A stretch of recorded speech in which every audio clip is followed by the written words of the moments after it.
Ambassador Sarah Chun sat in the cold metal chair and watched the alien faces around the massive table. Each species had sent their most important leaders to this meeting. The Kethver warriors stood tall with their thick armor and sharp teeth. The Zephyrians floated in their energy pods, their big brains pulsing with blue light. The insect-like hive queens clicked their claws on the table. All of them looked down at Sarah like she was a small child who had wandered into an adult meeting. "The matter is settled," announced High Commander Vexstar of the Kethver. His voice boomed through the chamber like thunder. "The human colonies in the Outer Rim will be redistributed to more capable species. The Zephyrians will take the research stations. We will claim the mining worlds. The Hive will manage the agricultural planets." Sarah kept her face calm, but inside her heart was breaking. Those colonies represented 50 years of human work. Families had lived there for generations. Scientists had made amazing discoveries. Farmers had turned dead rocks into green worlds full of life. Now it was all being taken away with a simple vote. Humans have proven themselves adequate. "As a junior member species," continued the Zephyrian representative, its mental voice echoing in everyone's minds. "But these valuable resources require proper management by superior civilizations." Sarah remembered her first day as Earth's ambassador 5 years ago. She had been so excited to represent humanity among the stars. She believed that hard work and good intentions would earn respect. She was wrong. No matter what humans did, it was never enough. When human doctors found a cure for the Red Death, plague that had killed millions across 12 worlds, the Galactic Medical Council said it was simple chemistry that any species could have discovered. When human engineers designed the quantum bridges that connected distant star systems, the Kethver claimed the technology was primitive compared to their war machines. When human diplomats prevented 3 different wars through careful negotiation, the other species said humans were just lucky to be in the right place at the right time. "Ambassador Chun," said Chancellor Mordeth, the ancient leader of the Federation Council. His reptilian face showed no emotion. "Do you have anything to say about this decision?" Sarah stood up slowly. Around the table, alien eyes watched her. With boredom or mild curiosity, they expected her to beg. They expected her to make angry speeches about fairness and justice. They expected humans to act like all the other species did when they lost something important, with threats and demands and loud protests. "No," Sarah said quietly, "I have nothing to say." The silence in the room was complete. Even the constant humming of the hive queens stopped. "No protest?" asked Vexstar, sounding almost disappointed. "No demands for reconsideration?" "No," Sarah repeated. She reached into her briefcase and pulled out a small device. With a few quick touches, she activated it. "I am officially notifying the Federation that humanity withdraws from all treaties and agreements. We will remove our people and equipment from all Federation space within 90 days. Chancellor Mordeth leaned forward. "Ambassador, perhaps you are acting in haste. The Federation values human contributions even if they are limited. There is no need for such dramatic action." Sarah almost smiled. Even now, they did not understand. They thought this was a threat, a way to get attention. They believed humans would come crawling back in a few weeks, begging to rejoin on any terms. "This is not a negotiation," Sarah said. "This is a notification. Good day." She walked out of the chamber without looking back. Behind her, she could hear confused voices arguing in a dozen different languages. They had never seen anything like this before. When species left the Federation, it was usually after wars or threats. It came with demands for compensation or promises of revenge. Humans were just leaving. The news spread across the galaxy faster than light. Human colonies began shutting down their operations immediately. There was no panic, no rushing around. Everything was done in an orderly way that surprised everyone watching. Captain Lisa Parks stood on the bridge of the cargo ship, New Horizon, as it approached the mining station on Kepler 7. The station had been humanity's most productive mineral extraction facility, pulling rare metals from the planet's crust for 30 years. Now it was being abandoned. Station Control, this is New Horizon requesting docking permission for evacuation procedures, Lisa said into her communicator. Permission granted, Captain, came the tired voice of Station Commander Williams. We'll have the last shipment ready in 6 hours. Lisa could see Kethver warships waiting at the edge of the system. They were not hiding their eagerness to claim the station. The warrior species had always wanted access to Kepler-7's titanium deposits, but humans had gotten there first. Now they would have their chance. What the Kethver did not know was that the mining operation was much more complex than it looked. The humans had spent decades learning how to extract metals without damaging the planet's ecosystem. They had developed special techniques to prevent cave-ins and toxic waste buildup. They had created a delicate balance that kept the operation safe and profitable. The Kethver would learn these things the hard way. Dr. Michael Torres was one of the last people to leave the research station orbiting the gas giant Titan IX. He had spent 12 years there, studying the strange energy patterns in the planet's atmosphere. His work had led to breakthroughs in clean power generation that now powered half the Federation's worlds. As his shuttle prepared to depart, Torres looked back at the station one last time. The Zephyrians would take it over soon. They believed their superior intellect would allow them to continue his research without any problems. What they did not realize was that Torres had discovered something much more important than clean energy. The patterns in Titan IX's atmosphere were not natural. They were signals, messages from something in deep space that had been trying to communicate for thousands of years. Torres had been working to decode these messages, but his research was not complete. The Zephyrians would see only the energy patterns. They would miss the hidden signals entirely. All across human space, similar scenes played out. Farmers packed up their equipment and left behind perfectly functioning agricultural worlds. Engineers shut down the maintenance systems they had built to keep space stations running smoothly. Doctors closed their clinics and took their medical knowledge with them. The other species watched with growing confusion and mild concern. Some began to wonder if they had made a mistake. The Galactic Trade Commission noticed that shipping routes were already becoming less efficient without human merchant vessels. The Federation Security Force realized that several patrol sectors would need to be reassigned, but these were minor problems, easily solved. The galaxy had existed for millions of years before humans arrived.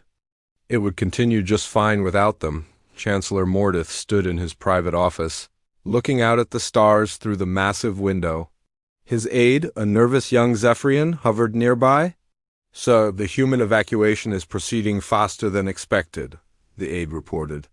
"Intelligence estimates they will be completely gone from Federation space within 60 days, not 90. "Good," Mordith said, though something in his voice suggested he was not entirely pleased. "The sooner we can redistribute their resources to more deserving species, the better. Sir, there is one strange thing. Our monitors show that human ships are not heading toward Earth or any known human colony. They seem to be disappearing into unexplored space." Mordith turned from the window. "Disappearing? Yes, sir. They enter certain star systems and then ... nothing, no trace of them. It is as if they simply vanish." The Chancellor considered this information. Humans had always been secretive about some of their activities. They claimed it was for operational security, but other species assumed it was because humans were embarrassed about their primitive methods. "Let them run and hide," Mordith finally said. "It changes nothing. The Federation is stronger without weak links." The aide nodded and left, but Mordith continued to stare out at the stars. Something felt wrong about all of this. In his long life he had seen many species leave the Federation. Some left in anger, promising revenge. Others left in fear, seeking protection elsewhere. Others were forced out after breaking important laws, but humans had left quietly, without emotion, as if they had been planning it for years. For the first time in decades, Chancellor Mordith felt a small touch of doubt. 3 months had passed since the last human ship disappeared from Federation space. At first, the galaxy celebrated. The Kethver High Command held victory ceremonies on their homeworld. The Zephyrian Council of Minds published papers about how they would improve upon primitive human research. The Hive Queens sang songs of joy about their new agricultural worlds, but slowly, quietly, things began to change. Lieutenant Commander Zekthal of the Kethver 4th Fleet stood on the bridge of his warship, staring at a display screen that showed nothing but empty space. His patrol route took him through what used to be human territory in the Outer Rim. For weeks now, he had been seeing strange things. "Commander," said his communications officer, "we are receiving another distress signal from the mining station on Kepler 7, Zekthal growled under his breath. The mining station had been sending distress calls every few days for the past month. Each time, Kethver engineers went to fix the problems, but new ones kept appearing. "What is it this time?" he asked. "The atmospheric processors are failing." "Again, sir, the miners say the air is becoming toxic." This was the 4th time the processors had broken down. Kethver engineers could not understand why. The human-built systems had worked perfectly for 30 years, but now they failed constantly. Each repair lasted only a few days before something else went wrong. "Send a repair team," Zekthal ordered, though he knew it would not solve the real problem. The Kethver were warriors, not engineers. They were good at building weapons and armor, but the complex environmental systems humans had designed were beyond their understanding. Similar problems were happening all across former human space. The research station orbiting Titan 9 had lost life support twice in the past month. The Zephyrians had tried to fix it using their advanced technology, but they kept making mistakes.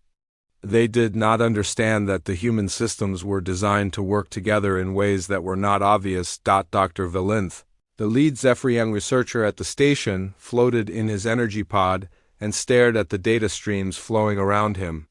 His powerful brain could process information faster than any human, but he could not make sense of what he was seeing. The humans had left behind detailed technical manuals for all their equipment. The Zephyrians had studied these manuals carefully.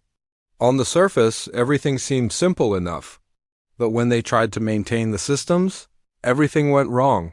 What Valinth did not realize was that the manuals only covered the basic operations.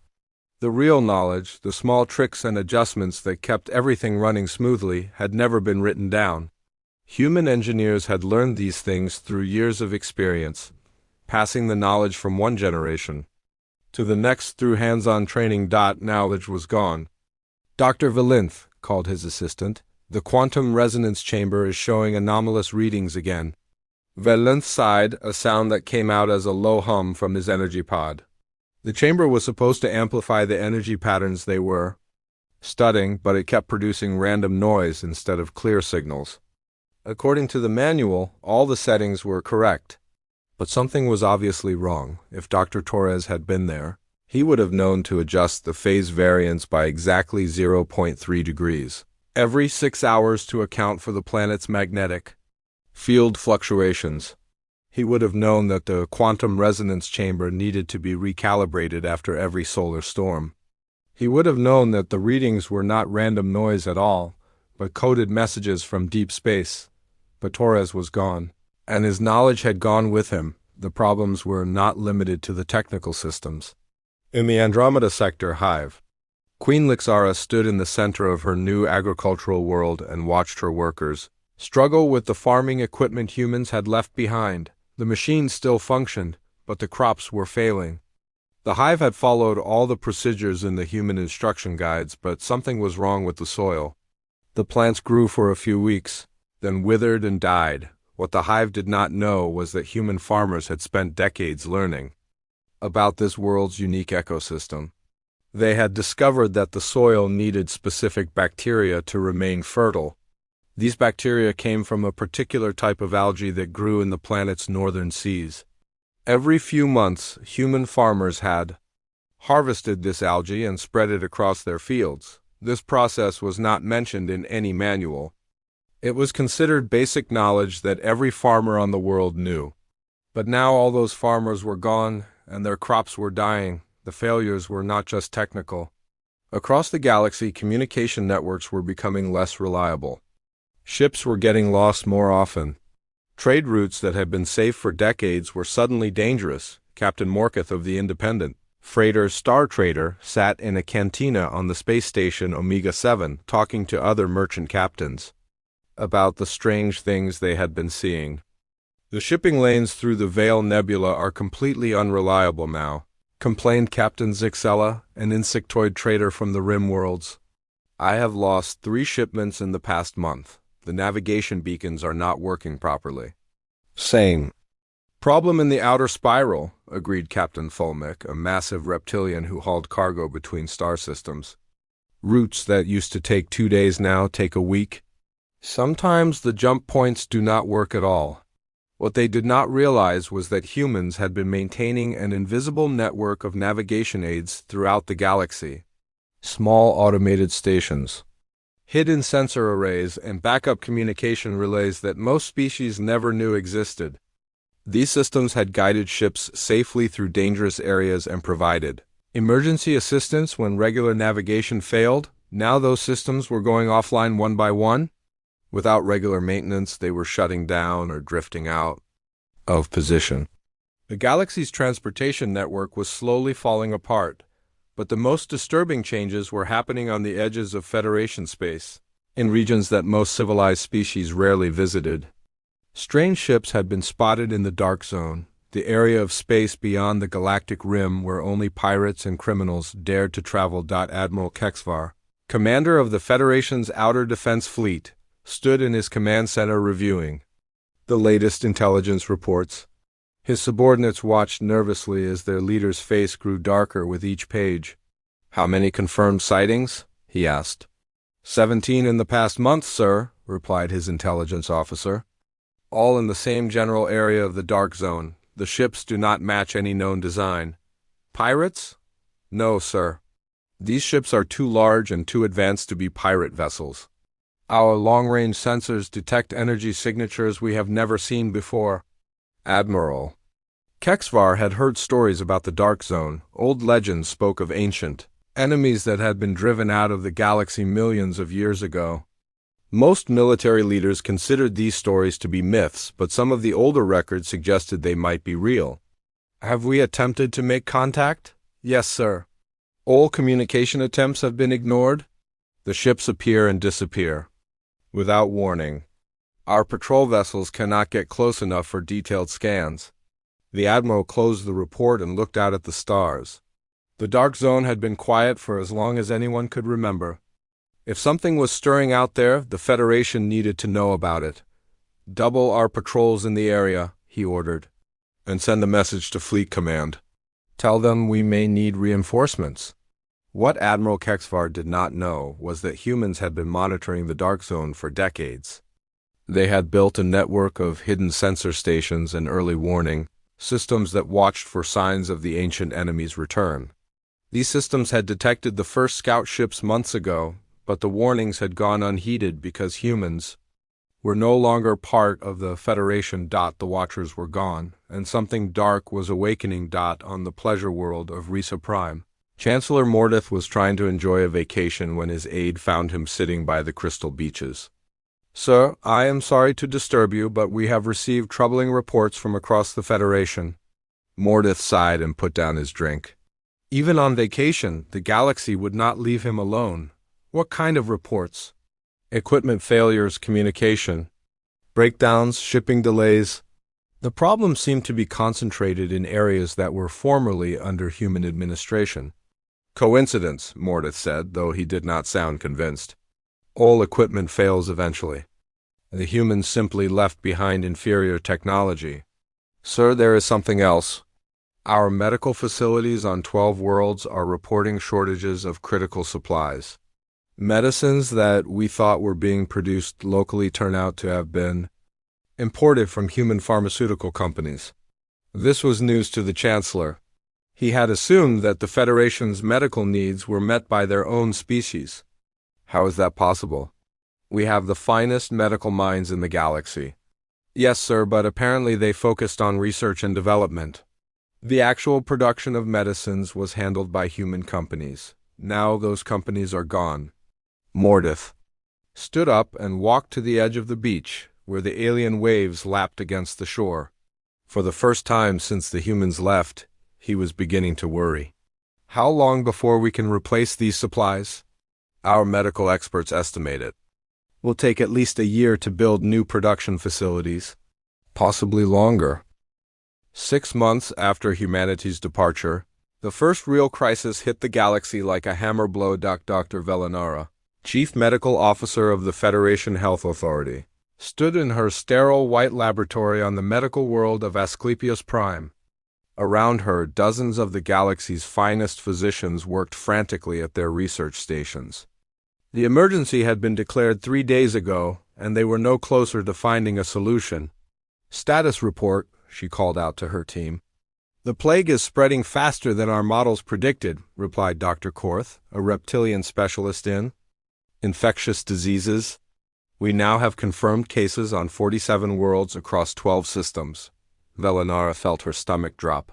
The plague had started small, just a few cases on a remote trading station in the Outer Rim, but within days it had spread to every ship, every visitor, every person who had been in contact with the infected zone. The disease was like nothing they had ever seen before. "What about the Zephyrian research team's progress?" "They are struggling," Dr. Korth said carefully. "The disease appears to be adapting to every treatment they develop. Each time they create a cure, the plague mutates within hours to resist it. This should not have been possible. The Zephyrians had the most advanced medical technology in the galaxy. Their massive brains could process biological data faster than any other species. They had cured diseases that had plagued the galaxy for centuries, but this plague was different. It seemed almost intelligent in the way it adapted and evolved. What none of them knew was that this exact scenario had happened before 60 years ago. A similar plague had emerged in the same region of space, and it had been stopped by a human doctor named Elena Vasquez. She had discovered that the disease was not truly intelligent, it was simply very good at rapid mutation. The key to stopping it was not to fight the mutations, but to guide them into harmless forms. Dr. Vasquez had developed a protocol called evolutionary pressure therapy.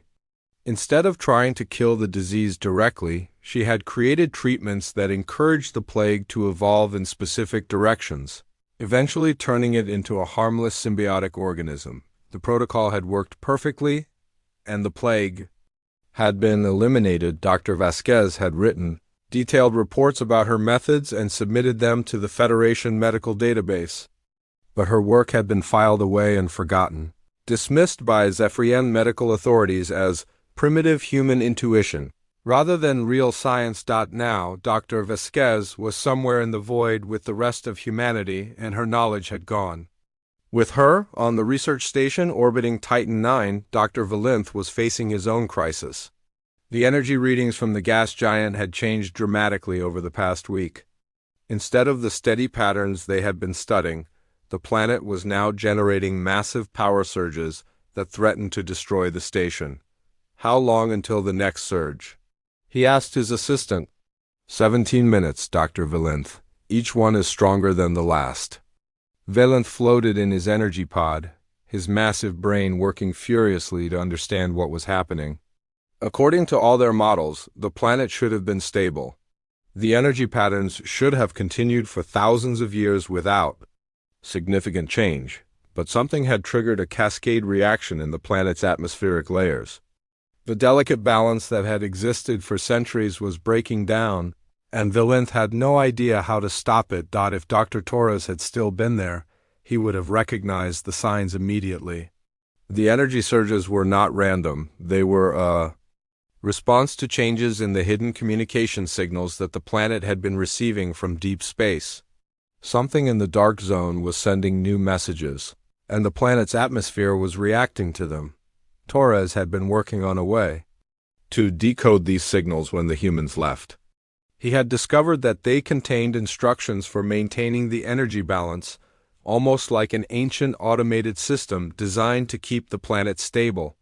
When the signals changed, the planet's systems tried to adapt, causing the dangerous surges, but Torres was gone, and his research had been lost with him. In the agricultural sectors, The crisis was quieter but just as deadly.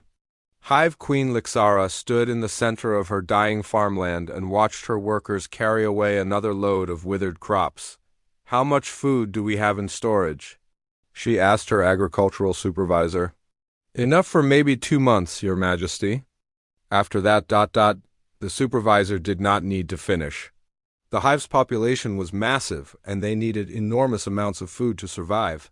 If the crops continued to fail, millions of her people would starve. What about importing food from other worlds? We have tried, but there are problems everywhere. The Kethver mining worlds are not producing enough to trade.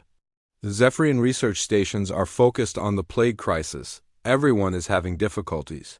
Lixara clicked her claws together in frustration. The agricultural manuals left. By the humans had seemed so simple. Plant the seeds, maintain the equipment, harvest the crops. But clearly there were secrets the humans had not shared. What she did not know was that the human farmers had been part of a galaxy-wide agricultural network. They had shared information about crop diseases, soil conditions, and weather patterns across hundreds of worlds.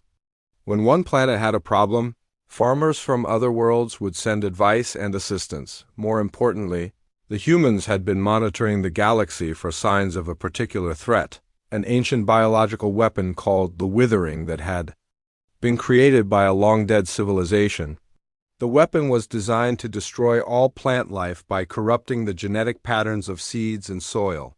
The Withering had begun to spread again, carried by spores that drifted between star systems.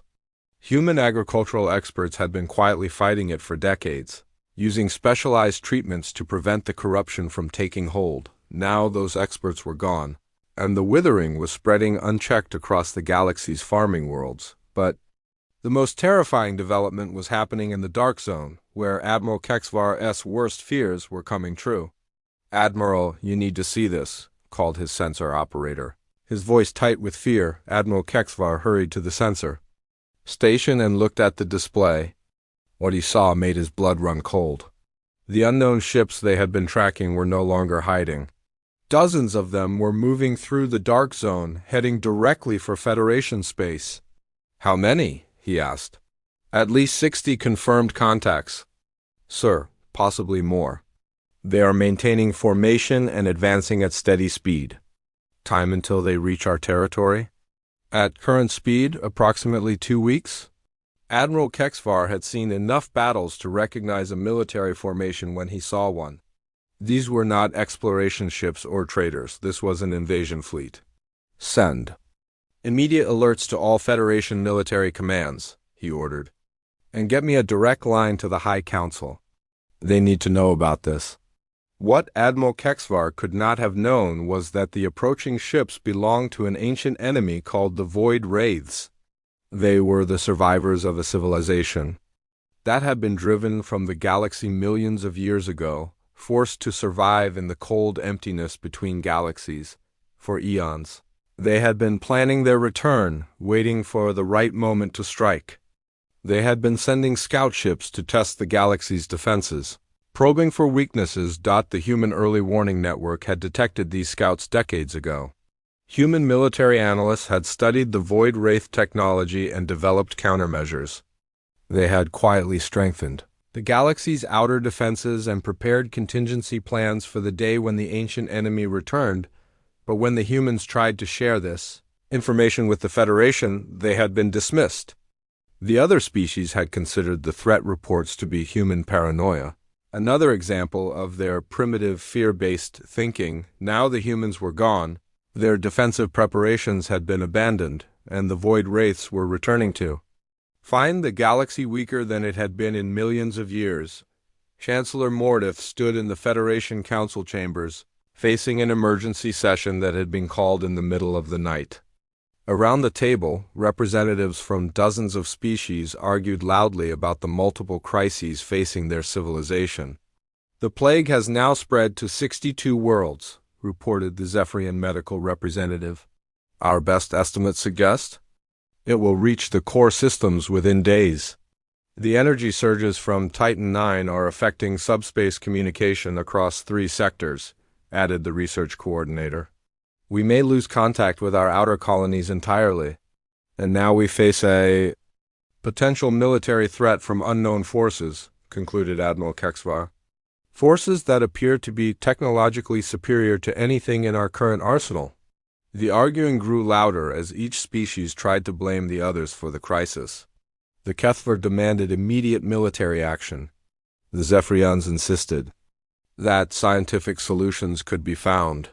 The Hive Queens worried about feeding their massive populations. Enough! Chancellor Mordith shouted, his voice echoing through the chamber. Fighting among ourselves will solve nothing. We need solutions, not arguments. Perhaps, suggested a small voice from the back of the room, we should consider contacting the humans. The chamber fell silent. The speaker was Ambassador Yellaneth, representative of the Peaceful Consortium, one of the smaller member species. The Void Wraith fleet arrived at the edge of Federation space like a storm of living darkness. Admiral Kexvar stood on the bridge of his flagship, the Galactic Pride, watching the enemy ships emerge from hyperspace in perfect formation. The sight made his combat-hardened heart race with fear. These were not the crude vessels of pirates or raiders. These ships were beautiful and terrible, their hulls seeming to absorb light itself. How many? He asked his sensor officer. 123 confirmed contacts, Admiral. All of them larger than our biggest dreadnoughts. Kexvar felt his mouth go dry. The Federation had assembled every available warship for this battle. Over 300 vessels representing the combined might of a dozen species. It should have been more than enough to stop any invasion force, but looking at the enemy ships, he was no longer certain. Any response to our diplomatic transmissions? Nothing. Sir, they are maintaining communication silence. The Void Wraith ships moved forward slowly, deliberately like predators stalking their prey. Their formation was flawless, each vessel positioned to support the others.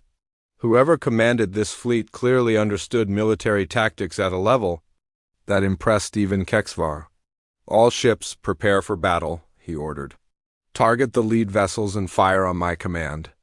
The Federation fleet opened fire first, sending thousands of energy beams and missiles toward the enemy formation. For a moment, space lit up like a festival of destruction, then the Void Wraith ships responded. Their weapons were unlike anything in the Federation arsenal. Instead of energy beams or explosive missiles, they fired pulses of pure darkness that seemed to eat through armor and shields like acid through paper. Federation ships began exploding one after another, their hulls dissolving into nothing. Evasive maneuvers. Kexvar shouted, but it was too late. The enemy weapons moved faster than thought, striking targets before they could react. Within 20 minutes, half the Federation fleet was destroyed. The survivors scattered in panic, their formations broken and their morale shattered. Admiral, his communications officer called out, we are receiving surrender requests from 17 different ships. Kexvar closed his eyes and tried to think. In his long military career, he had never faced an enemy this powerful. The Void Wraiths were not just technologically superior. They fought with a coordination and precision that suggested they had been preparing for this battle for a very long time. Signal general retreat, he said quietly. All ships fall back to defensive positions around the core worlds. As the Federation fleet limped away from the battle zone, the Void Wraith ships continued their advance without slowing down.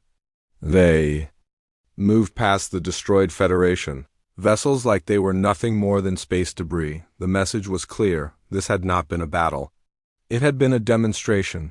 Back on the capital world of New Geneva, Chancellor Mordith received the news of the defeat with growing horror. The Federation's supposedly invincible military had been crushed in less than an hour. How is this possible? He asked Admiral Kexvar, who had returned to give his report in person.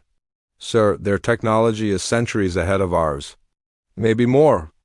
Their ships are faster, their weapons are more powerful, and their tactics are flawless. It is as if they have been studying our military capabilities for generations. Mordith felt a cold suspicion forming in his mind. Admiral, in your experience, how long would it take to develop such advanced weapons? With our current technology, impossible, sir. We would need breakthrough discoveries in at least 6 different fields of science. It would take decades of research, assuming we even knew where to start.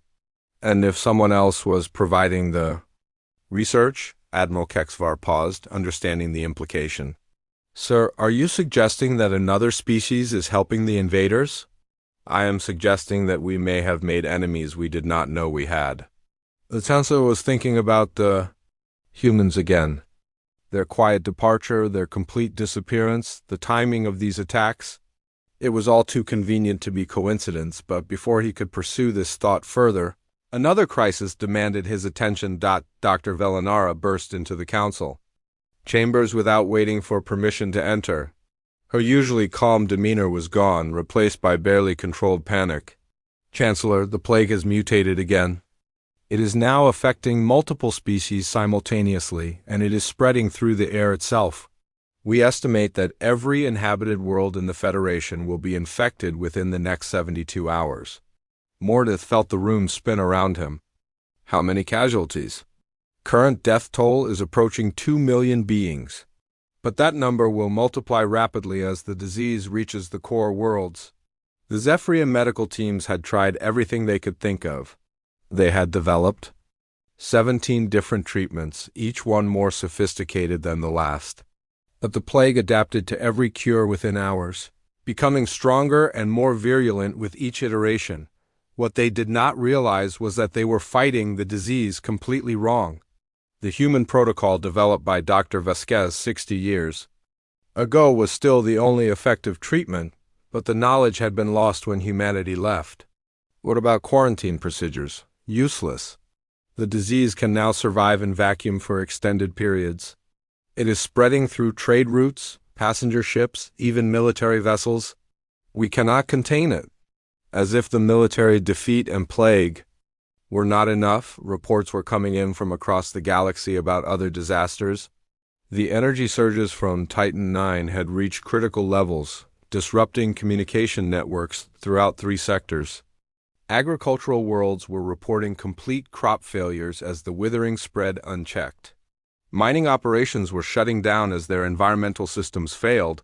Each crisis seemed small by itself, but together they were bringing down the entire galactic civilization. Ambassador Yelenith, who had remained quiet during most of the emergency session, finally spoke up again. Chancellor, I have been conducting research into the pattern of these disasters. I believe I have found something significant. What kind of pattern? Every major crisis we are facing has a documented solution in the Federation archives. Medical protocols for dealing with adaptive plagues, environmental maintenance procedures for planetary systems, early warning networks for monitoring external threats. All of these solutions exist in our own databases. Mordeth leaned forward. Then why are we not using them? Because in every case the solutions were developed by humans. And in every case, they were dismissed or ignored by our scientific authorities as being primitive or unscientific. The silence in the council chamber was deafening. Around the table, the galaxy's leaders began to understand the magnitude of their mistake. You are saying, Chancellor Mordeth said slowly, that humans were protecting us from all of these threats? Not just protecting, sir. They were actively working to prevent disasters before they happened. The plague we are facing now? It occurred 60 years ago in the same region. Human doctors stopped it using methods our medical experts considered inferior. The invading fleet?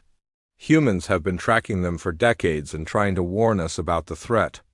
Ambassador Yelenith activated a holographic display that showed the galaxy from a strategic perspective. Red markers indicated current crisis zones, while blue lines showed the locations of former human operations. Every red marker corresponds to an area where humans were previously active. Every disaster we are facing is happening in a region that humans used to monitor or maintain. The implications were staggering. For over a century, humanity had been serving as the galaxy's immune system, quietly working behind the scenes to prevent catastrophes before they could develop. They had been the watchers in the dark, the healers who worked without recognition, the engineers who maintained systems that everyone else took for granted, and the Federation had thrown them away. Dismissing their contributions as worthless, High Commander Vexstar, who had been silent throughout the discussion, finally spoke. His voice was quieter than usual, lacking its normal arrogance. If this is true, then we have committed an act of supreme foolishness. We have exiled the one species that was keeping us safe. Worse than that, added the Zephyrion representative. We have potentially driven them to become our enemies. If humans possess the knowledge to solve these crises, they also possess the knowledge to create them. The thought sent a chill through everyone in the room. If humans had been protecting the galaxy from these threats, then they also understood how those threats worked. They would know how to unleash plagues, how to disrupt planetary systems, how to coordinate with invading forces. Chancellor, Admiral, Kexvar said urgently, we need to find the humans immediately. Find them? Admiral, they vanished without a trace 6 months ago. We have searched every known human colony, every trade route they used, every system they ever visited. There is no sign of them anywhere. Then we search harder.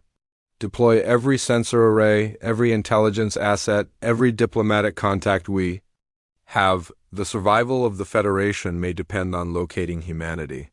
But even as the orders went out, Mordeth suspected they were too late. The humans had planned their departure too carefully, vanished too completely. They had wanted to disappear, and they had succeeded. Meanwhile, the crisis continued to deepen. The Void Wraith fleet was... The transmission from Admiral Sarah Mitchell appeared on Chancellor Mordeth's personal screen with crystal clarity. Behind her, he could see what looked like a massive command center filled with humans working at advanced control stations. The technology visible in the background was unlike anything in the Federation's arsenal. Chancellor Mordeth? Sarah said, her voice calm and professional. I trust you remember me, though I suspect my title has changed since we last spoke. Mordeth leaned forward, studying her face. Sarah looked older, more confident than the quiet ambassador who had left the Federation 6 months ago. There was something in her eyes that had not been there before, a sense of absolute authority. Admiral Mitchell, he replied carefully. The Federation has been, concerned about humanity's welfare since your departure. Sarah smiled slightly, and it was not a pleasant expression. Have you? How touching? I'm sure your concern has nothing to do with the various crises currently plaguing Federation space. If you are referring to recent difficulties, I assure you that... Recent difficulties? Sarah interrupted. Chancellor, let me be very clear about your situation. You are facing a plague that is killing millions of your people. Your agricultural systems are failing, threatening mass starvation. Your technology infrastructure is collapsing without proper maintenance. And most importantly, you are being invaded by an enemy that your military cannot hope to defeat. Mordeth felt a chill run down his spine. Sarah's knowledge of Federation problems was too detailed, too accurate. How do you know about the invasion? Because we have been monitoring the Void Wraiths for decades. We tried to warn you about them many times, but your military advisors dismissed our reports as human. Paranoia. Now they are here and your defenses are completely inadequate. If humanity has knowledge that could help... Help? Sarah laughed, and the sound was cold. Chancellor, you misunderstand the situation. We are not offering to help. We are here to inform you of new terms for galactic governance. The words hit Mordeth like a physical blow. Terms? What do you mean? I mean that the age of Federation dominance is over. The current crisis has demonstrated that your species are incapable of maintaining galactic civilization without human oversight. Therefore, humanity is prepared to assume responsibility for galactic security and administration. You cannot be serious. This is reality, Sarah said firmly. Allow me to demonstrate. The transmission switched to an external view, showing space near the Void Wraith fleet. Mordeth watched in amazement as human ships began appearing around the enemy formation. These were not the small, simple vessels that humanity had used during their Federation membership. These ships were massive, sleek, and clearly built with technology far beyond anything the galaxy had seen before. How many ships? Mordeth whispered. Currently. Deploying 1,200 vessels for this operation, Sarah replied, her voice coming over the tactical display. Each one equipped with weapons and defenses that make your current technology look primitive. As Mordeth watched, the human fleet engaged the Void Wraiths. But this was not the desperate, chaotic battle that had destroyed the Federation fleet. This was surgical precision. Human ships moved in perfect coordination, their weapons striking with devastating accuracy. The Void Wraith vessels, which had seemed invincible just hours before, were being systematically destroyed. The Void Wraiths have been our enemies for much longer than they have been yours, Sarah explained. We have had centuries to study their technology and develop countermeasures. What seems impossible to you is merely well-prepared strategy to us. Within 30 minutes, the entire Void Wraith fleet was either destroyed or in full retreat back toward the Dark Zone. The human ships pursued them relentlessly, making sure that none of the enemy vessels escaped to threaten the galaxy again. Impossible, Mordeth breathed. Where did you get such technology? Such numbers? Chancellor, what did you think we were doing for the past century while serving in your federation? Sitting quietly and accepting our minor role? We were building. We were preparing.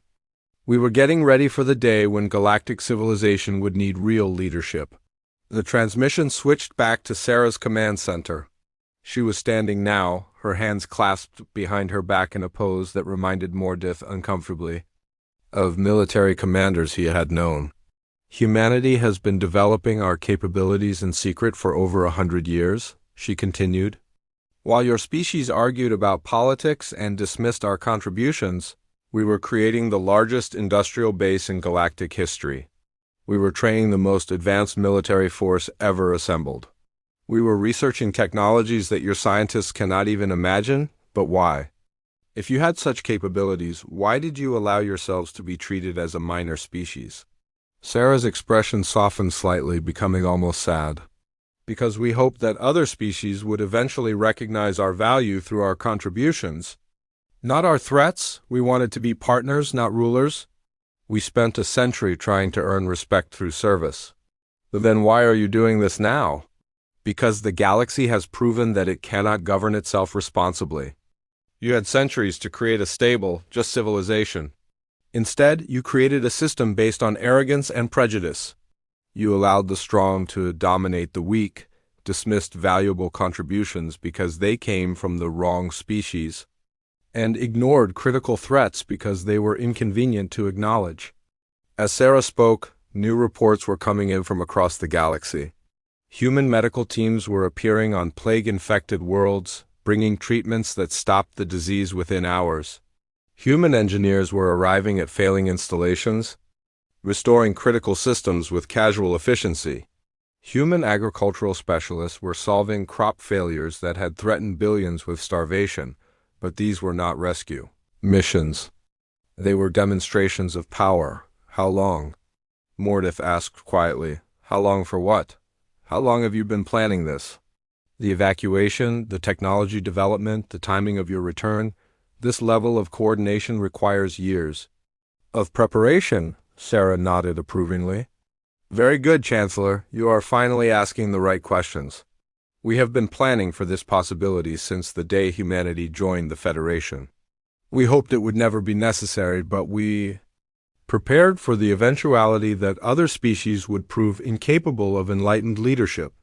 So everything, your service, your contributions, your quiet acceptance of secondary status, it was all manipulation? No, Sarah said firmly. Our service was genuine. Our contributions were real.